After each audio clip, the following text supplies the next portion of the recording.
अब चूंकि ये यूथ का शो है तो मैं और उस तरह से मजे से बता पा रहा हाँ हूँ हाँ किस्सा। बिल्कुल। तो वो इरिगेशन कॉलोनी में एक लड़की आई थी, तो उसको देखने जाते थे। जीतू भैया तो मतलब कमाल ही कर रहे हैं यार। जिस दिन शूट करना चाहा उस दिन हमारा एक एनेक्डोट है, कैमरा वाला कैमरा लेके भाग गया। कि छोटे शहर की आवाज है, दबनी नहीं चाहिए, लग चुकी है आग, बुझनी बुझनी नहीं नहीं। चाहिए। Thank you thank love is injurious and tobacco is injurious, कुछ इस तरीके का संदेश दिया है। अपूर्व बड़गनिया के लिए ज्यादा इंजूरियस क्या है भाई? हाँ पर्सनल होना पड़ेगा भाई, बहुत पर्सनल हो गया भांचा। ये एडिट कर लेना यार, बहुत लंबा हो रहा है तो। अभी मेट्रो शहर में होते होंगे टिंडर विंडर और इधर डेट शेट, लेकिन छोटे शहरों में लव स्टोरीज आज भी जिंदा है। और एक ऐसी लव स्टोरी के बारे में आज मैं आपसे बात करने वाला हूं, जो लव स्टोरी हर चमन की जिंदगी में बहार ला रही है। जी हाँ, चमन बहार, एक नई नई लव स्टोरी जो ट्रेंडिंग में है। और इस पर बातचीत करने के लिए हमारे साथ खुद मूवी के डायरेक्टर जुड़ चुके हैं, अपूर्व धर बड़गैया जी। बड़गैया साहब बहुत बहुत स्वागत है आपका। धन्यवाद धन्यवाद अक्षय, अपने शो में बुलाने का। अच्छा एक चीज ही कहूंगा बिल्कुल चमन बहार स्टाइल में कि जी डैडी तन मूवी बना दी है। हाँ, अब ये तो ऑडियंस बोल रही है और खूब खुश हो रही है, मजा ले रही है। और मुझे तो मतलब ना सिर्फ छत्तीसगढ़ में तो आग लगी ही हुई है, मैं खुद ओवरवेल्म्ड हूँ। बाकी छोटे शहरों से भी, लखनऊ, उत्तराखंड, बिहार के पटना और आजू बाजू, मतलब भोपाल से फोन मैसेजेस, बंगाल। और आप ये नहीं मानोगे नहीं अक्षय, ये भाषाओं और बॉर्डर्स के भी अक्रॉस जा रही है।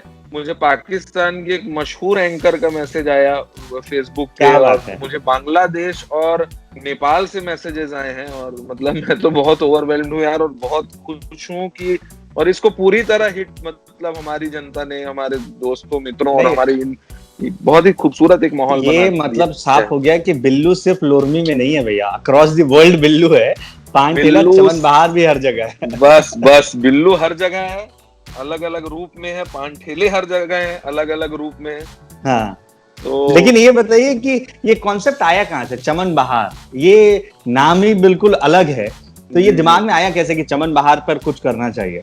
इसके लिए मेरी थोड़ी सी मानवता जिम्मेदार है, क्योंकि मेरा एक बड़ा भूला बिसरा दोस्त, इन्हीं एक छोटे शहरों में से, इन्हीं में से, लोरमी, पंडरिया, अंबिकापुर, बिलासपुर में से एक दोस्त, मैं अभी शहर का नाम नहीं लूंगा, आया मेरे से मिलने बम्बई। और वो 2 दिन रुका और उसके बाद से मैं उससे फिर मिला ही नहीं। हम टच में है फेसबुक में ऑन एंड ऑफ।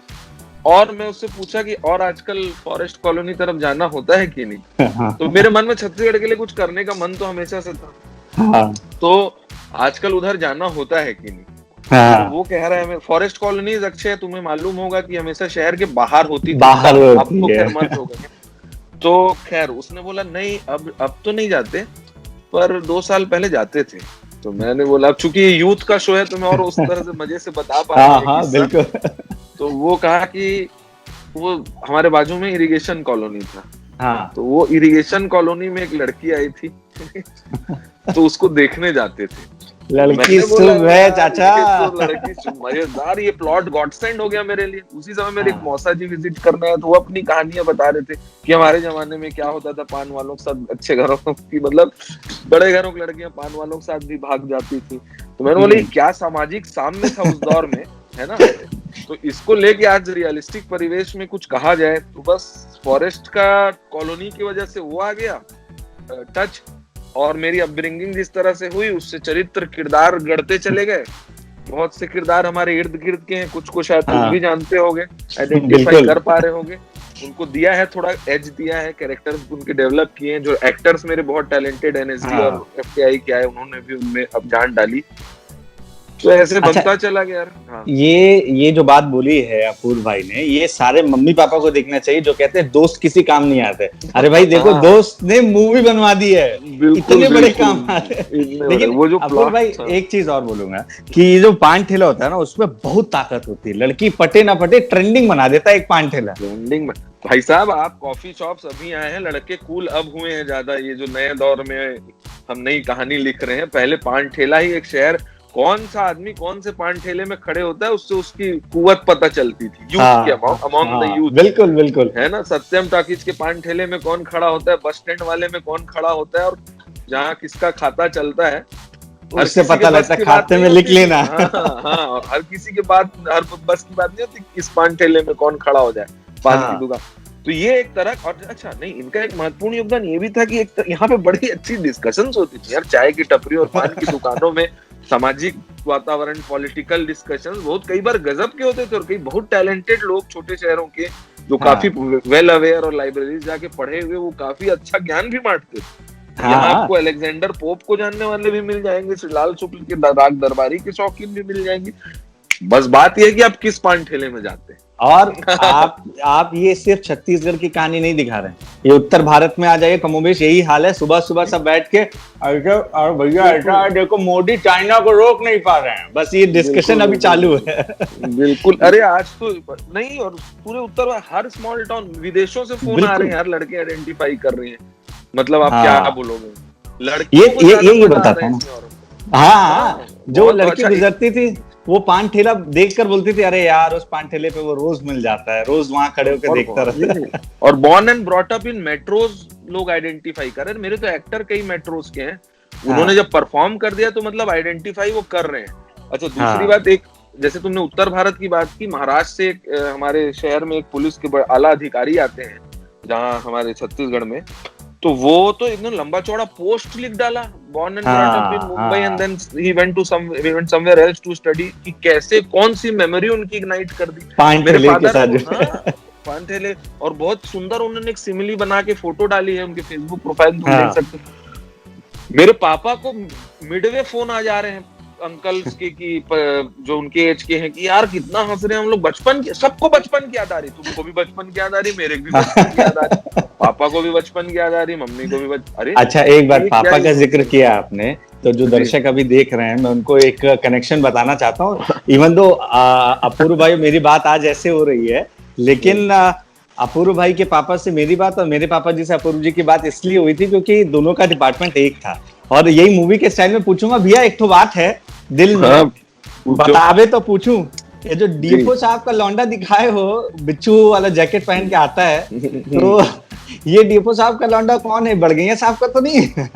तो देखो भाई, एक्चुअली चक्कर ये है कि इतने मजे लिए हैं सारे लोगों के आसपास के लोगों के, ट्रिब्यूट है वो मेरा, क्योंकि मैं सटायर का बड़ा प्रेमी हूँ, और व्यंग के थोड़ी बात कहने का अपना अलग मजा है। सीरियस में कोई सुनता, कम सुनते हैं लोग, आपको कान टेढ़ना पड़ता है छत्तीसगढ़ी में बोलूं तो, और ऐसे बात दूर तलक जाती है।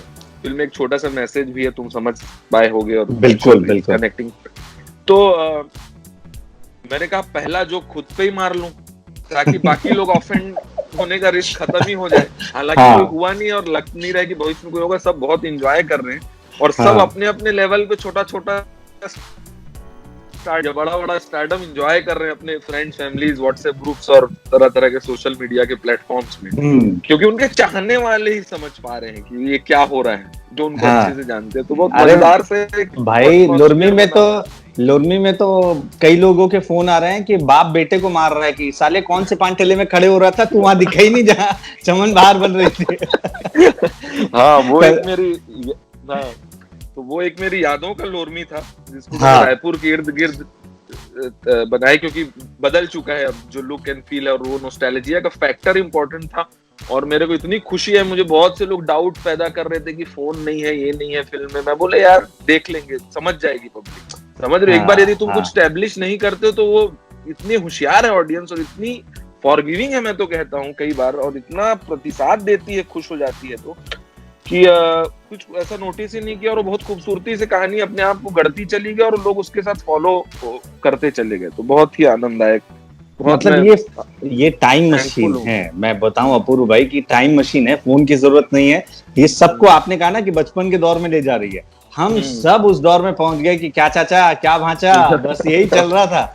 उस मूवी को मैं 2-3 बार देखे बगैर रुक नहीं पाया हूँ कि हाँ भाई, ये आपको वापस लॉकडाउन में बैठे बैठे आपको अपने घर ले जा रही है, लोरमी, छत्तीसगढ़ का परिवेश।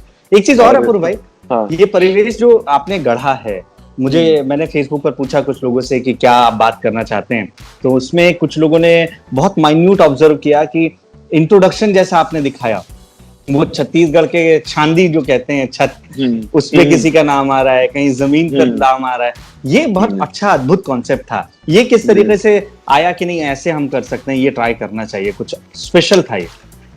हाँ, ये इसको मेरे प्रोड्यूसर ने कुछ अच्छा इसका टेक्निकल नाम भी बोला था, वो भी बड़े होशियार सिनेमैटिकली अवेयर आदमी है, और वो पकड़ लिए फट से। मैं वो शब्द भूल रहा हूँ, इसको एक बहुत सिनेमैटिक स्टाइल के रूप में इस्टेब्लिश हुआ। तो इसमें बहुत सी पहले तो बहस हुई कि इसको कैसे करेंगे और अच्छे से हो पाएगा कि नहीं हो पाएगा, और वो रिस्क क्योंकि पेंट करना, और फिर एक दिन, हालांकि मैं आई विल बी ऑनेस्ट कि हमने ये बाद में वीएफएक्स में किया, क्योंकि हमारे पास समय कम था और बहुत उतने हमारे पास जो क्रू उतना बड़ा नहीं था, है ना। तो हमने इसको जिस दिन शूट करना चाहा उस दिन हमारा एक एनेक्डोट है, कैमरा वाला कैमरा लेके भाग गया। अच्छा। क्योंकि वो लास्ट दिन था शूट का, वो एक्सटेंडेड डे था, स्मॉल क्रू के साथ हम और Jeetu we were just travelling. तो वो कैमरा वाला कैमरा लेके भाग गया उस दिन बिना किसी को बताए, गुपचुप। बाद में मेरे किसी बड़े फिल्म स्टार के फिल्म सेट पे मिला तो मेरे को नमस्ते कर रहा था, मैं घूरा, मेरा कैमरा लेके भागा। खैर, तो हम उस दिन फिर हम तो बहुत थके हुए थे, हम होटल आ गए, ठीक है। फिर प्रोडक्शन वाले ने उसको बहुत गाली दिया, कभी काम नहीं करेंगे हम तुम्हारे साथ, ऐसा कैसे, कुछ तो उसने क्या लफड़ा हुआ, उसको बोला हुआ था कुछ, पर पता नहीं उसको कहीं से ज्यादा पैसे मिले, क्या हुआ। तो ये पहला ये एनेक्डोट मैं पहली बार शेयर कर रहा हूँ। तो खैर वो भाग गया, हम फिर उस दिन वापस होटल आए, बारिश होने लगी। तो मैं था, जीतू थे, मेरे फर्स्ट एडी सुशांत थे। उस दिन मेरे डीओपी के भी अगले दिन शूट लग गई थी, दिल्ली जाना था उसको शाम को, ये हाफ डे पॉन डे का शूट था और उसको दिल्ली जाना था, और उसका एकदम सेट पूरा तैयार था वहां पे। तो उसका फर्स्ट एसी था, फर्स्ट असिस्टेंट कैमरा, फिर वो रुका। मेरा डीओपी एक बहुत ही टैलेंटेड बंदा है, दिल्ली से है, उससे भी कभी बात करना। कैमरा अगले दिन आया और फिर अगले दिन हमने ये शूट किया पूरा सीक्वेंस। अच्छा, लेकिन एक चीज बहुत अच्छी बात लगी कि ये छत्तीसगढ़ की कहानी है और छत्तीसगढ़ में ही शूट की गई है, तो वो जो कनेक्ट होता है, और जो म्यूजिक आपने यूज किया, तो राउत नाचा वाला म्यूजिक, मतलब ईच एंड एवरीथिंग, जो माइन्यूट ऑब्जर्वेशन मैं कहूंगा कि ये बताता है कि हाँ भाई, किसी ने उस जिंदगी को जिया है, और यही वजह है कि आज लोग उस मूवी को जी रहे हैं। जी जी, इसमें एक बहुत बड़ा सीक्वेंस था कांड गाने के साथ साथ, थोड़ा फिल्म की लंबाई, जब कांड गाना प्री क्लाइमेक्स गाना है, जहां से क्लाइमेक्स की शुरुआत एक तरह से होती है जिसके एंड पे, उसमें एक बहुत लंबा सीक्वेंस था जो फिल्म से निकालना पड़ा, जिसमें वो राउत नाचा भी करता है एक्चुअली। अच्छा। बाप बोलता है उसको आके कि तू इस साल नहीं चलेगा, तो उसके बाप की तरफ देखता है, और कट्टू वो जो है एकदम दुखी मन से राउत नाचा, और हमने पूरी राउत पार्टी बना के की थी। डिलीटेड सीन में होगा, मैं वो निकलवाता हूँ और वो शेयर करेंगे हम अपने जो फैंस हैं, दर्शक है, जिनको फिल्म अच्छी लगी। तो और भी इसके लिए मैंने यहाँ के आर्टिस्ट की भी मदद ली। अमित प्रधान जी हैं छत्तीसगढ़ के, उन्होंने भी एक गाना किया, और कुछ म्यूजिक में हमारी हेल्प की। मंगेश धाकड़े जो बीजीएम किया है, जिन्होंने बैकग्राउंड म्यूजिक, वो एक बहुत ही टैलेंटेड फिल्म फैमिली से आते हैं, उनके पिताजी धाकड़े गुरुजी हैं नागपुर, तो उन्होंने वो सब एडिशन लाए, और आइडिया था कि ऐसा कुछ करना है, रूटेड रियलिटी पेश करनी है ऑडियंस के सामने। अच्छा, ये मैं हमारे दर्शकों को कंफर्म कर दूं, क्लियर कर दूं कि ये जो राउत नाचा है, ये लोक नृत्य है छत्तीसगढ़ में, जो दीपावली के समय जो दूध लेकर आने वाले भैया लोग हैं, वो उन घरों में जाकर करते हैं जहां पर वो दूध दे रहे होते हैं या उनका रिश्ता होता है जिन घरों से। तो ये अद्भुत नृत्य होता है। लेकिन एक चीज मैं पूछना चाहूंगा कि love is injurious and tobacco is injurious, कुछ इस तरीके का संदेश दिया है। अपूर्व बड़गैया के लिए ज्यादा इंजूरियस क्या है भाई, प्यार क्या तम्बाकू? अभी तो टोबैको ही है भाई। मतलब प्यार की गाड़ी सही चल रही है। लव ने जितना डैमेज करना था वो कर दिया है, इसलिए तो ये कहानी दर्द बाहर निकल गया है। अब सिर्फ टोबैको ही है लाइफ में और बढ़िया है। Not promoting anything, please, just a joke.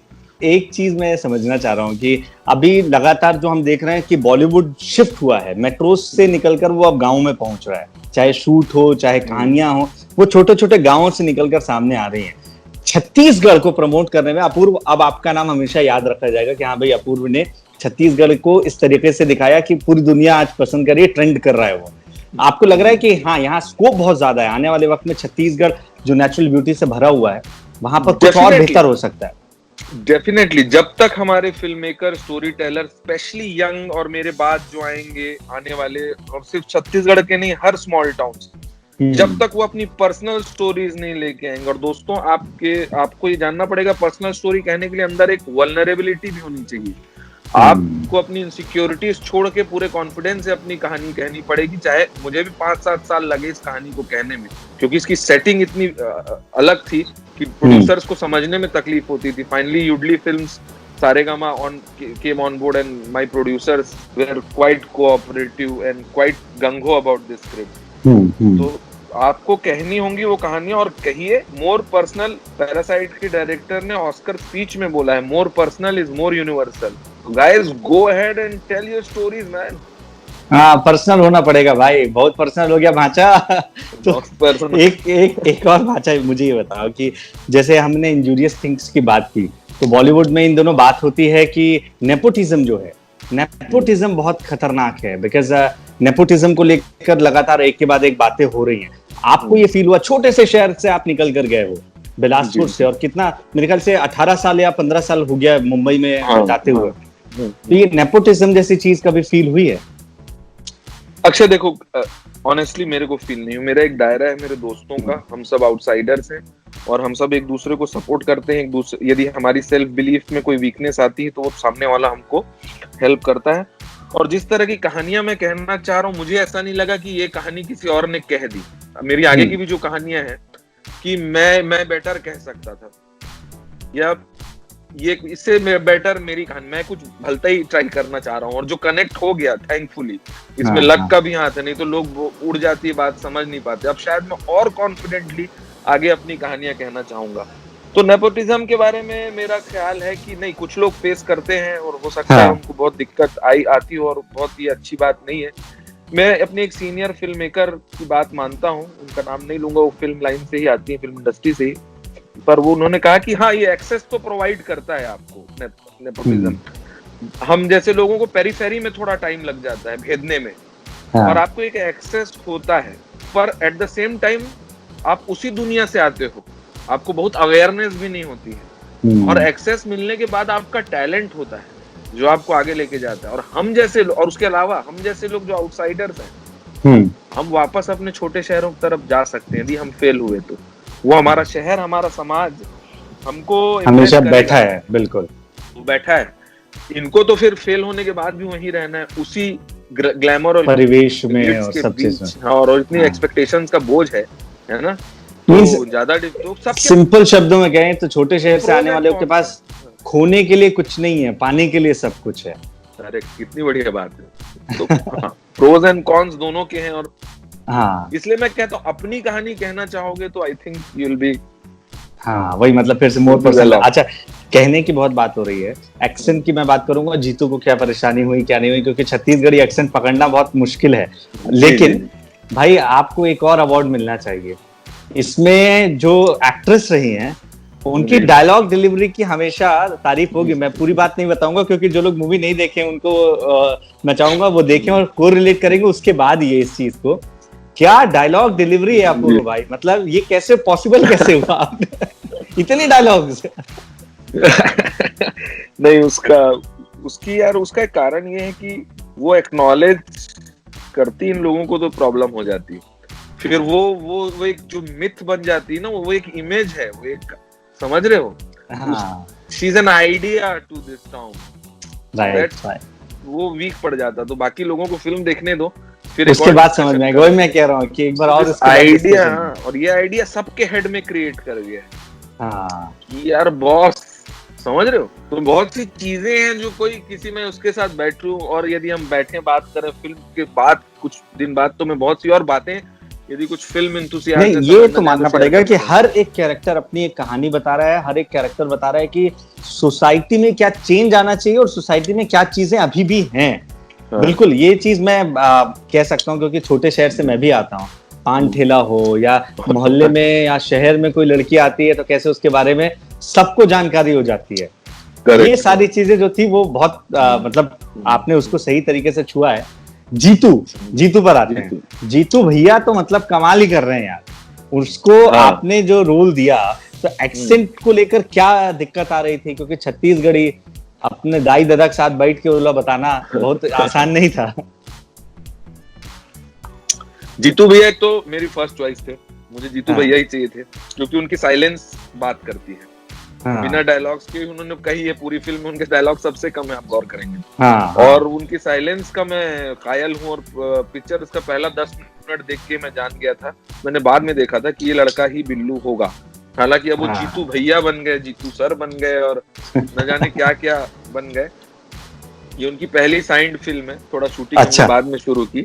Okay, खैर हाँ, तो और वो बहुत ही फोर्थ कमिंग थे ऐसे फील्ड में जहाँ लोगों को इनसिक्योरिटीज होती हैं कैरेक्टर्स को प्ले करने में। जहाँ के एक्टर आपको ये बोलेंगे यार मैं हेलीकॉप्टर से उतरना चाहता हूँ, लो एंगल शॉट लगवाना चाहता हूँ, तुम मेरे को पान वाला बनाते हो। वहां पे वो इतने फोर्थ कमिंग थे कि वो आए और उन्होंने ये रोल को एक्सेप्ट किया।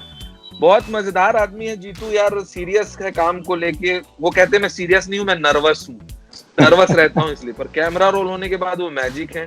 तो एक्सेंट को लेके हमने दिनेश नाग जी की मदद ली थी, वो बस्तर से आते हैं और थिएटर करते हैं, तो उन्होंने बड़ा इंटरेस्टिंग वे से डायलेक्ट की कोचिंग। हालांकि डायलॉग मेरे लिखे हुए थे, पर मेरे को नुएंसेस नहीं पता थे ना, तो वो उन्होंने बड़ी क्या टेक्निक इस्तेमाल की कि जो काम उनके थिएटर के गुरुजी ने उनको ना करने बोला था, वो काम इन्होंने इनको करने बोला। हाँ, कि मेरे को नहीं बोलते बे, मेरे को बोलते हैं उनके गुरुजी। उन्होंने इनको बोला मेरे को बोलो, मेरे को। बहुत सी बातें मैं खुद सरप्राइज हो गया। तो फिर उन लोग भी वो बोलने लगे, हाँ आप नरेट करते हो तो ये साउंड करते हो, पर वो मात्रा और तो खैर जीतू को मजा आया शुरू में। गलत ही सही है। हाँ, तो गलत ही सही है, तो वो भी थोड़ा सा शुरू में घबराया। फिर मेरे को याद है उस दिन हम लोग थोड़ा नर्वस थे। वो भी वो है, वो चूंकि वो इतना डिसिप्लिन्ड और ऑनेस्ट है ना, और काम को लेके डेडिकेटेड है, सिंसियर है। क्योंकि तो हम लोग उस दिन, हमारा ऑफिस था और सामने फन रिपब्लिक मॉल सोशल है, वहां पे फिर हम दोनों गए, बैठे, थोड़ा चीयर अप किया एक दूसरे को। फिर नेक्स्ट डे से वो फॉर्म में आ गए। और ये मतलब आने वाले वक्त में क्या है वो मैं पूछूंगा। उससे पहले एक थोड़ा सा सीरियस क्वेश्चन है कि कुछ लोग बोल रहे हैं कि अच्छा कबीर सिंह की तरह इसमें भी कुछ ऐसी चीजें हैं जो आपत्तिजनक हो सकती हैं, किसी लड़की के पीछे इस तरीके से दिखाया गया। इसको लेकर अपूर्व आपको क्या लग रहा है कि हाँ ये सही बात है, या उन लोगों को आइडिया नहीं है कि ऐसा होता है या नहीं होता है? यार पब्लिक ओपिनियन तो उसके बियॉन्ड चला गया है ना। मतलब पब्लिक ओपिनियन उस डिस्कशन को बहुत छोटा कर दिया है उसने। फिर भी मैं फिल्म के प्लॉट और स्टोरी को ज्यादा रिवील ना करते हुए इतना ही कहूंगा कि हमारी मतलब क्या, जिन लोग ऐसा कह रहे हैं उन्होंने नोटिस किया the camera grammar was defined by the road. How many times did he cross that road? There was a road in front of his shop and on the other side of the girls, right. Don't reveal it. I don't want you to reveal because ये जो देखेंगे वो connect कर पाएंगे। बस एक line है कि वो दायरा था, एक दायरा मेंटेन था और इतनी डिग्निटी रखने की कोशिश की थी, और वो इसलिए लोगों तक कनेक्ट हो रही है। यार लोग पागल नहीं है जो इस तरह से इस फिल्म को इतना रिसीव कर। और दूसरी बात, क्या मेरी फिल्म उन चीजों को सेलिब्रेट करती, प्रमोट करती जो ये बोल रहे हैं? ठीक है, खैर उसको उस बारे में वो देखेंगे। शायद उन्होंने बिना देखे कहा है, क्योंकि जो मैसेज इसमें छिपा हुआ है, जो लोगों को समझ में आता है क्या सही और क्या गलत है, उस मैसेज को लेना जरूरी है। हाँ, मेरे को तो लगता है उस दिशा में जाने की जरूरत भी नहीं। पब्लिक उसको इग्नोर ही कर रखा है, देख लेना। अच्छा एक चीज बताइए, अब आगे क्या, चमन बहार के बाद आगे चटनी लगने वाली है या कत्थे का रंग और चढ़ने वाला है? कौन कौन से प्रोजेक्ट हैं? यार मेरा एक पहले का साइनिंग है कुछ चीज का, एक लीडिंग ओटीटी के लिए कुछ वेब से रिलेटेड मुझे करना है, वेब शो ही करना है। अभी तो नाम लेना ठीक नहीं रहेगा, तो वो आगे है। पर अभी फिल्म बनाने का भी मन है मेरे। कुछ 2 स्क्रिप्ट्स हैं जिन पे बातें चल रही हैं। एक लव स्टोरी है, वो अगेन बहुत स्मॉल टाउन उससे कनेक्ट करेगा और बहुत इंटरेस्टिंग है। वो भी एक थिन लाइन ट्रेड करते हुए सटायर है, और उसमें ठीक है, दोनों पार्टियां बोलती हैं, अपूर्व भाई सोचने की बिल्कुल जरूरत नहीं है भाई। दोनों पार्टियां भरपूर बात कर रही है। और मैं कह रहा हूँ देखो भाई, सोचने की बिल्कुल जरूरत नहीं। भाई एकदम खाली बैठा है इन दोनों, कहीं पे भी जरूरत लगती है एक्टिंग के लिए कॉल करने का, सोचने का नहीं। अच्छा एक चीज और मेरे पास आई थी अभी चलते फिरते, ये मैं दिखाना चाहूंगा अगर पढ़ पाओ तो। अरे भाई ये तो मतलब तुमने सबसे खूबसूरत गिफ्ट दे दिया मेरे को। चमन बहार सुपर हिट है भाई। इसका फोटो खींच के मेरे को भेजो, इसको मैं अभी शेयर करता हूँ यार। बिल्कुल मैं आपको भेजता हूँ। अरे अपूर्व भाई, ये आपने गिफ्ट दिया है जो हम जैसे छोटे शहरों से लोग आए हैं, और एक मैसेज है उन लोगों के लिए जो बड़े शहरों में बैठते हैं और सोचते हैं कि अच्छा सिर्फ यहीं पर चीजें बेटर होती हैं। नहीं, आपको जाना होगा छोटे शहरों में, टैलेंट के लिए भी, स्टोरीज के लिए भी, और हर एक शख्स अपने आप में कैरेक्टर है वहां पर और बहुत बड़ी स्टोरी कैरी कर रहा है। हाँ, और बहुत अब ये समंदर है यार, और कहानियां हैं सब। अब और लोग आए आगे हैं, तुम में भी एक कितनी क्रिएटिव स्ट्रीक है यार, लिखो बढ़िया कुछ बताओ, बिल्कुल निकालो बिल्कुल, अपना इंशाल्लाह उधर से, जल्द निकालो मिलेंगे। कुछ गुरु घासीदास जीजीयू से, वो कैंपस में भी कुछ इंटरेस्टिंग लगता है, जंगल भी है, पहाड़ हाँ भी है, छुपने की भी जगह है, हाँ, और वहां मजेदार है। पर वो वाली चीजें जो हैं वो अधूरी नहीं है, अकबर का दरबार, बीरबल का, हाँ बाकी वो सारी चीजें पूरी, हाँ वो इस बार सारी पूरा फ्लो भी में देखा। है। तो हाँ वो बड़ा इंटरेस्टिंग, मैं हालांकि मैं एक ही बार गया हूँ, इन लोग को बोलता रहता हूँ घुमाओ कभी, मेरे को मजेदार लगता है उस स्पेस। अब हाँ थोड़ा कॉन्फिडेंटली बोल पाऊंगा ना, अब तो थोड़ा लेजिट फिल्म मेकर हूँ शायद मैं। बिल्कुल बिल्कुल, और हम तो यही उम्मीद कर रहे हैं अपूर्व भाई, क्या बस ये शुरुआत है, जो एक मैं लास्ट में जाते जाते कहूंगा कि छोटे शहर की आवाज है, दबनी नहीं चाहिए, लग चुकी है आग, बुझनी बुझनी नहीं नहीं। चाहिए। थैंक यू अक्षय, वंडरफुल यार, मजा आ गया। तो आपको बहुत बहुत बधाइयां, आप ऐसे आगे बढ़ते रहिए और जल्द ही फिर मिलेंगे। अब इस मूवी के बाद अगले प्रोजेक्ट के लिए जब टाइम होगा, उससे पहले हम मुलाकात करेंगे और उससे पहले हम बात करेंगे। ऑल द वेरी बेस्ट पक्का अपूर्व, पक्का पक्का भाई, थैंक यू हमसे थैंक यू बातचीत सो करने मच, के लिए। थैंक यू भाई।